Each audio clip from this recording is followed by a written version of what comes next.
Welcome, acolytes. Today, I am reacting to obstacles.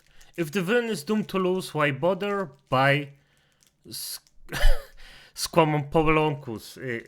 By this guy. I just cannot, for the life of me. For F's sake. This is the biggest challenge I have right now. But as it is, yeah. By the horseman, by the horse face himself. Now he always does entertaining videos, so let's just see what he has to say about the villains. Why bother? I would say because it's entertaining. Many of the best antagonists exist solely to challenge the main character's abilities. They serve as a final test to show whether or not the main character has grown enough and learned what it takes to succeed. But if these antagonists exist to ultimately lose, why even bother with them in the first place? Because it's fun, I would say. I mean, how would you test the main character's skills anyway if not by doing that? By putting in a villain. Everyone loves a main Or character obstacle. who is highly capable. Whether this comes in the form of smarts, strength, stamina, or any other ability, a That's true. competent protagonist is a beloved protagonist. Yep. But what's just as important as a protagonist's abilities is their journey toward getting them, to watch their potential change from raw to realized. And in today's video, we're here to talk about the antagonists that make this change happen. I'm calling them obstacles. In my previous video, I introduced a framework that categorizes every antagonist I ever, watched that dividing one. them into 3 layers. Obstacles challenge a protagonist's abilities. Dilemmas challenge a protagonist's values. Mirrors challenge a protagonist's flaws. In this video, we're zooming in on the top layer, the obstacles. If every protagonist's journey to their dreams was a simple walk through the park, nobody would like stories very much, and I'd probably have That's to get correct, a real job. yes. Lucky for me, this is where obstacles come in. Rather than filling the journey with sunshine and rainbows, obstacles fill the hero's path to victory with roadblocks, detours, dead ends, quicksand, and failures. In countless different ways, they give the protagonists a proper challenge that requires a certain level of skill and knowledge to overcome. And not just challenge, of course, sometimes even like with Darth Vader at the start. A really big information that could corrupt someone and they resist it. Yet, notice how it's still called a path to victory? Despite all the trials and tribulations, we all but know the protagonist is eventually going to win. That's why in this video, Most I'm of going the to time, showcase yes. that a well-written obstacle antagonist can still exist, despite the fact that they're doomed from the start. The question we have to ask ourselves, however, is not can the protagonist win? Instead, it's why can they win? Why or how, I would say those are both the same Neo, thing. sooner or later you're going to realize, just as I did, there's a difference between knowing the path and walking the path. I If you agree. haven't yet watched my first video on antagonists, then I found a perfect example of an obstacle antagonist that will catch you right up to speed. The man I'm talking about is no man at all, but instead the Matrix's omnipotent AI amalgamation, Agent Smith. In order to preserve the dystopian reality fair that enough. is Earth, Agent Smith must eliminate any threats to the Matrix. These very threats would be our main characters, including the protagonist Neo. For Neo to save the world, he must overcome the obstacle that is Agent Smith. Yep. For context, every single human who has battled with an agent has lost. Agents have the ability to alter reality as they please. So yeah, pretty tall hurdle to clear. He's gonna put Neo's abilities to the ultimate test. Luckily for Neo, Morpheus proclaims him as the One, a prophetic character meant to save humanity from the Matrix. So if the prophecy means anything, then Agent Smith is doomed. Neo is going to eventually defeat him. But does Correctly. that ruin the story? I say no. If anything, it makes the story worth telling.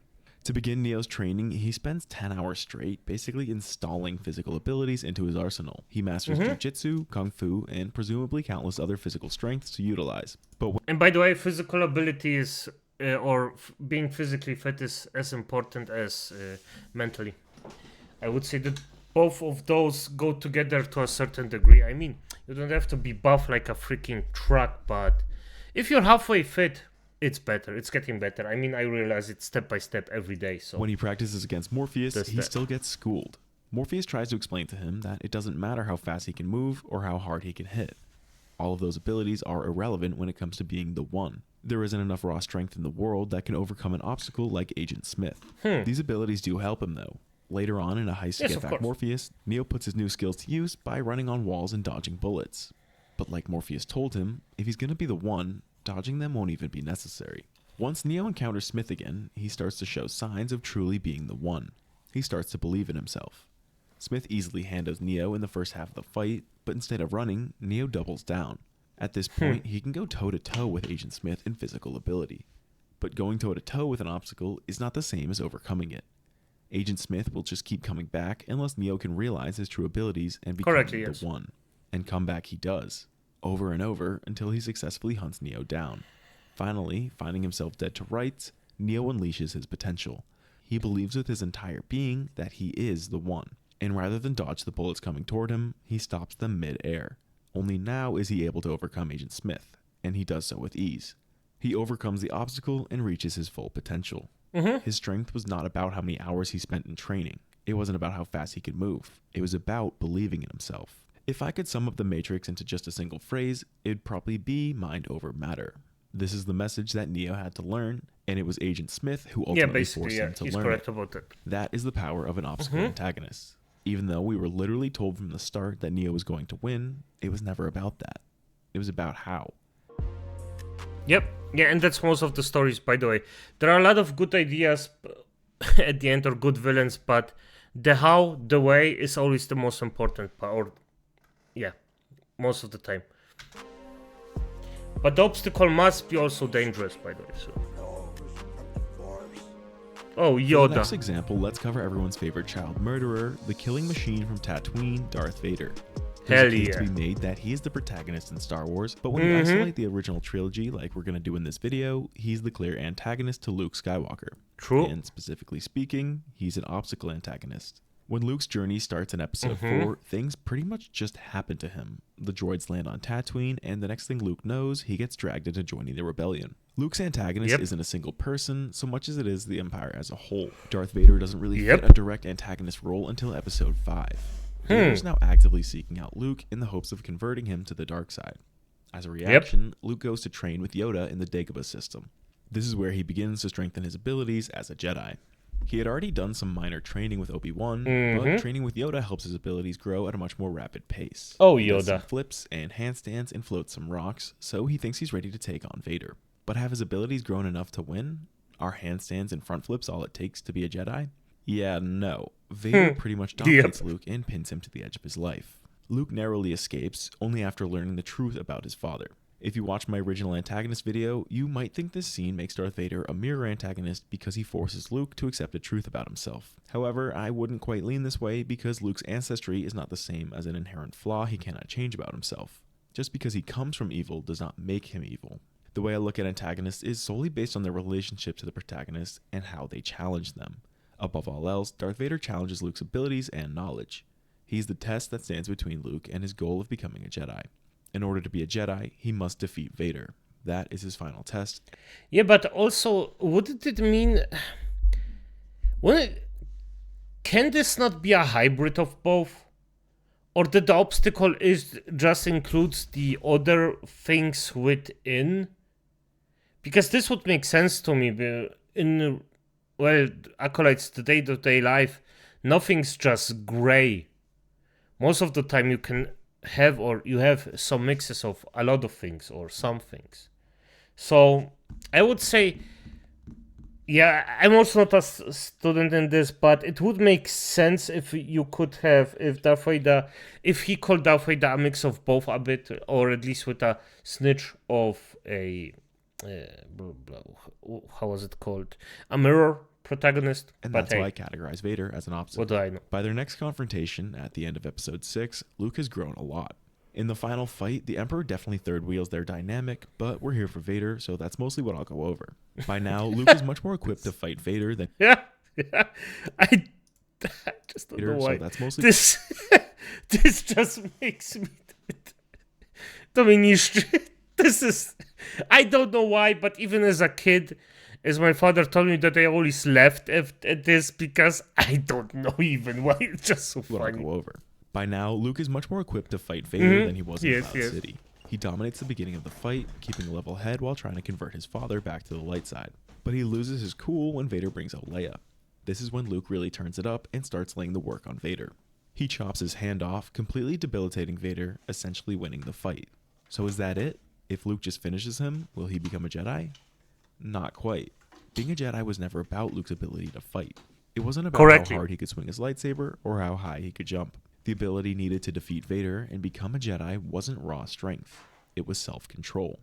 If he struck Vader down in anger, that would make Luke just as bad as Vader was. The dark side would Yep. win, and by that logic, Vader would not have been defeated. Instead, Luke refrains from killing Vader, solidifying his journey from eager to patient, from passionate to balanced, and from boy to Jedi. Yeah, but the thing is, right now as he is explaining, it still sounds like a mirror. I just think it's a hybrid. This was how he was able to overcome. It could also be Vader. full of shit, as I By said. presenting It's his just my ability of opinion. self-control, Luke killed Vader and Anakin was reborn. This is how Luke won. If anything, Luke served as a mirror to Anakin, showing him that he could still be redeemed. But the story of Anakin is so rich that it might just be enough for another video down the road. So, did anyone ever have any doubt that Luke would eventually defeat Vader? Of course not. We all knew Luke would win. But it was never a question of if, it was a question of how. Vader presented the obstacle to Luke that forced him to learn self-control. Yeah, basically, yes. Thanks to Vader, Luke became a true Jedi Master.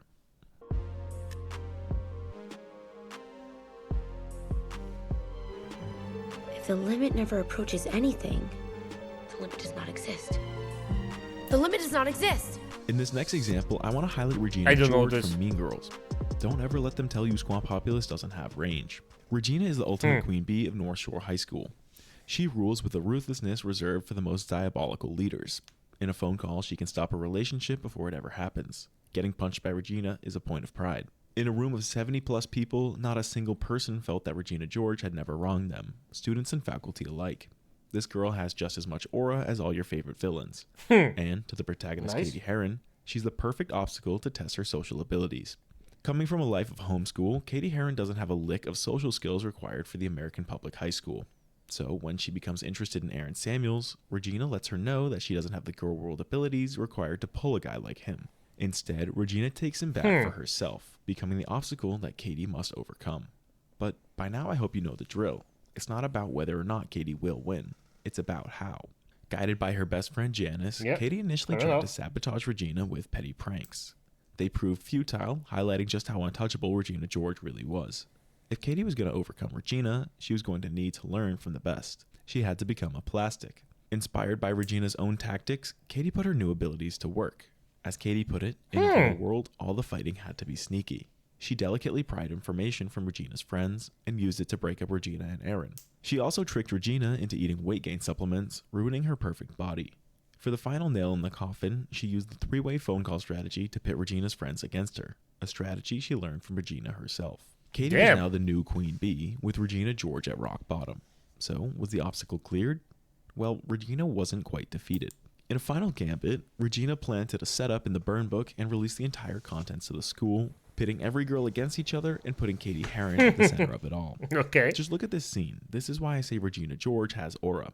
Anyway, Katie's world falls apart, proving that her deceptive girl world abilities she had been honing all movie long were not what she needed to win. As a side note, when her friend Janice calls her out for being just as bad as a plastic, I would consider her to be a mirror antagonist. But we're here for the obstacle Regina George. And to truly defeat Regina, there was a different ability altogether that she needed in order to win. Katie takes a step back from the social hierarchy and instead focuses on herself, where she ends up winning the Mathlete competition. Not by bringing her opponent down, but instead by lifting herself up. This was the ability that she needed all along. The ability to be uplifting. At the Spring Fling, Katie ends up winning Queen Bee. But winning the vote is not the same as victory. After all, this all started over Aaron Samuels.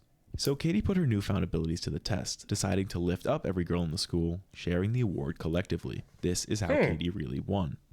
She got the guy of her dreams not through social climbing abilities, but instead the ability to reject the system as a whole and do things her own way. So, as an antagonist, Okay, Regina George interesting. put Katie's abilities to the test. This was how Katie learned where real social strength came from.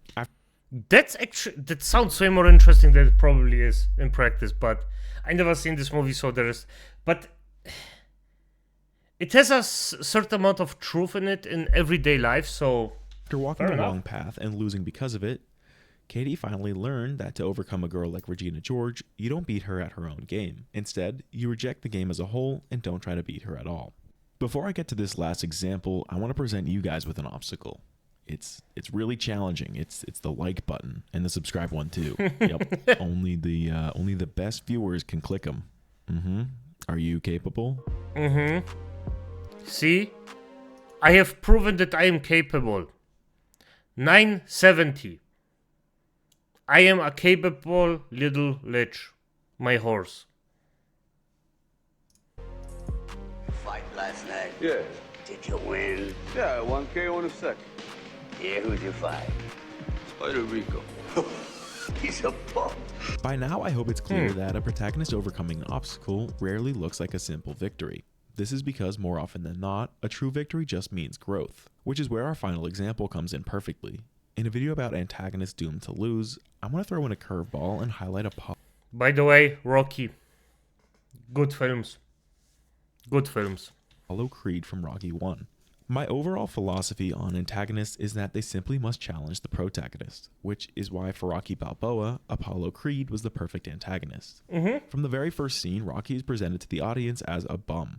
He's a bit of an oddball, not really respected, and so he buys into the idea that all he is a bum. Because that's just the way things are. Things start to escalate when the owner of his gym, Mick, calls him out for his own self-pity. We learn that Rocky's bumminess is a result of his own complacency. He never challenges himself, meaning that he never will unlock his own potential. Yep. What he needs is someone. Did you hear that, Acolytes? This is a truth that is just apparent. Guess why I'm doing those videos in English? To challenge myself. English is the weakest language that I actually speak. So, challenge yourself. Maybe not as hard as I am. I mean, I post my bad English out in the world and just try to make a YouTube channel, a successful YouTube channel with this. But hey, challenge yourself. To force him to grow. And by a stroke of sheer luck and a flashy nickname, the Italian stallion gets handpicked from the heavyweight world champion Apollo Creed to challenge him for the title. This is the exact thing Rocky needed to break his own cycle, a clear obstacle. He goes about his little training montage, punches meat, ties string to his shoes, and runs up some stairs. So finally, Rocky is ready. But there's still self-doubt. He decides to himself that this fight is make or break for him. If he can't last the full 15 rounds, it'll prove that he is just a bum after all. Once the fight starts, Rocky is locked in. The two go at it round after round. For Creed, this was supposed to take 3 rounds max, but Rocky just won't stay down. His own manager Mick insists that he should, but Rocky won't give in. For the first time in his life, he's accepting the challenge. He's pushing himself to his full potential and realizing that maybe he isn't a bum. Through an act of sheer willpower, Rocky lasts the full 15 rounds. He proved to the world, and more importantly to himself, that he is capable of greatness. In a split decision, though, Creed is given the victory.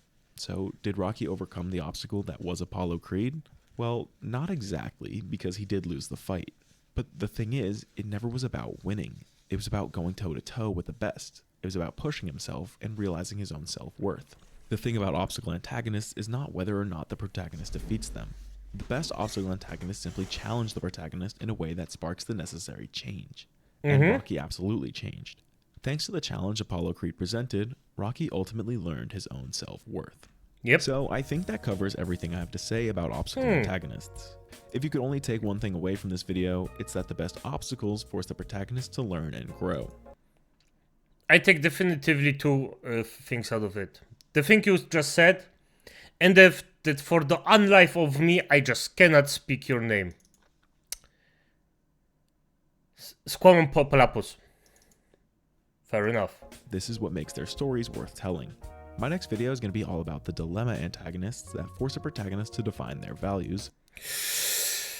Ooh, the way you watch Porf versus.